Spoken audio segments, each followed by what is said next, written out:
Александров. Много добре се пребори. Сега Иса. Двама души срещу Исмаил Иса извършиха нарушение. Огнянов. Младенов. Все още Мариан Огнянов. Добро центриране. Иса с гради към Александров. Той е в наказателното поле. Лъже вратаря Господинов. Александров. И това е 1-0 за Левски. Исмаил Иса вкарва топката в мрежата след чудесното изпълнение на Сашо Александров. Ще видим още веднъж повторение дали топката не мина гол линията в момента, в който Александров стреля от нулев ъгъл. Все пак Иса беше на точното място. И 1-0 за Левски.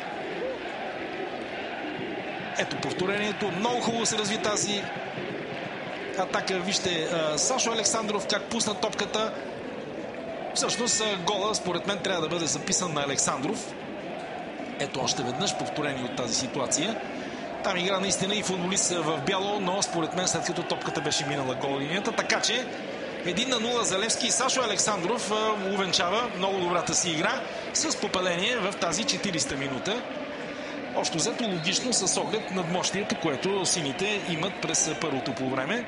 Станчев и Щърков правят добър мач днес. Да видим сега Георги Христов отдясно, по-високо центриране. Там имаше игра с ръка на футболист на Калиакра.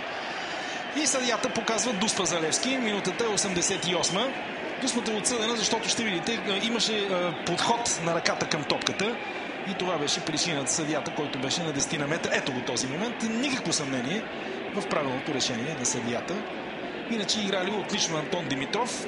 Чукна топката с дясната си ръка. И така дуспа. Въпросът е сега кой ще застане за топката в състава на Левски. Всички гледат към Ясен Петров. Той е дал вече своето указание. Виждам Сашо Александров да се подготвя за изпълнение, но има доста мераклии. Като че ли няма да е Александров.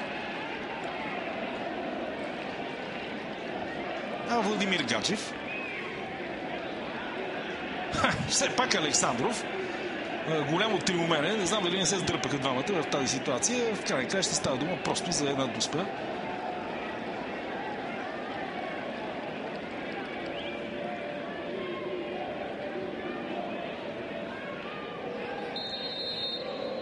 Александров.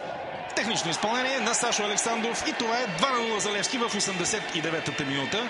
Спасилият всичко каквото можеше да спаси в този матч. Йордан Господинов в този случай беше безпомощен. 2-0 и двата гола на Александър Александров. Любопитното е, че до момента от началото на шампионата Левски има 7 попадения. 4 от тях са дело на Гара Дембеле, а 3 на Александър Александров, който вкара и при загубата от Черноморец миналата седмица с 1-2.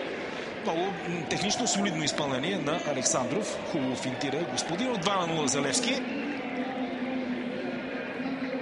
Със своеобразен тест и за голяма част от тези резервни футболисти, колкото и в състава на Левски да се говори, че няма титуляри и резерви. Все пак на терена могат да играят само 11 и там трябва да са най-добрите към този момент.